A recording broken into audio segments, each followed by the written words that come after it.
আর এখন কিন্তু প্রায় বিকেলের শেষ মুহূর্ত, সন্ধে চলে আসবে একটু পরেই, সন্ধে নেমে যাবে। সো এই যে দেখতে পাচ্ছেন হাঁসগুলো কিন্তু আমরা ঘরে রেখেছি। আর এখন কিন্তু এই যে সাইডে যে কাগজগুলো রেখেছি, এই কাগজগুলো কিন্তু এখন নামিয়ে দিব, কারণ ওদেরকে কিন্তু ঠান্ডা লেগে যাবে। তো চলেন কাগজগুলো নামিয়ে দেওয়া যাক। আর এই যে রাফা কিন্তু খেলা করছে ওর ফুপির সাথে। তো এই যে ওর ফুপি তানহার সাথে রাফা খেলা করছে। আম্মু পড়ে যাবা মা। তো চলো বাইরে চলো, চলো আম্মু বাইরে চলো। এই ফুপি চলো, মানে রাফার ফুপি চলো। আম্মু ফুপিকে মেরো না, চলো। তো চলেন বন্ধুরা, আমরা এখন বাইরে হাঁসের যে কাগজটা রয়েছে, মানে পর্দাটা, সেটা একটু নামিয়ে দিই। তো কিভাবে দেই চলেন দেখা যাক।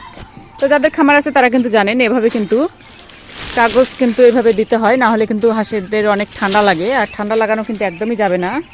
তো এই যে হাঁসের বাচ্চাগুলোকে কিন্তু দিনের বেলা আমরা বাইরে বের করে রাখি, আর একটু হাওয়া বাতাস ভিতরে যেন পায়, এই জন্য কিন্তু আমরা এভাবে রাখি, তাহলে গ্যাসটা কিন্তু বের হয়ে যায়।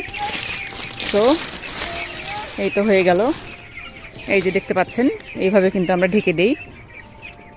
তো এই যে রাফা দেখেন ওখানে কি করছে। আম্মু কি করছো?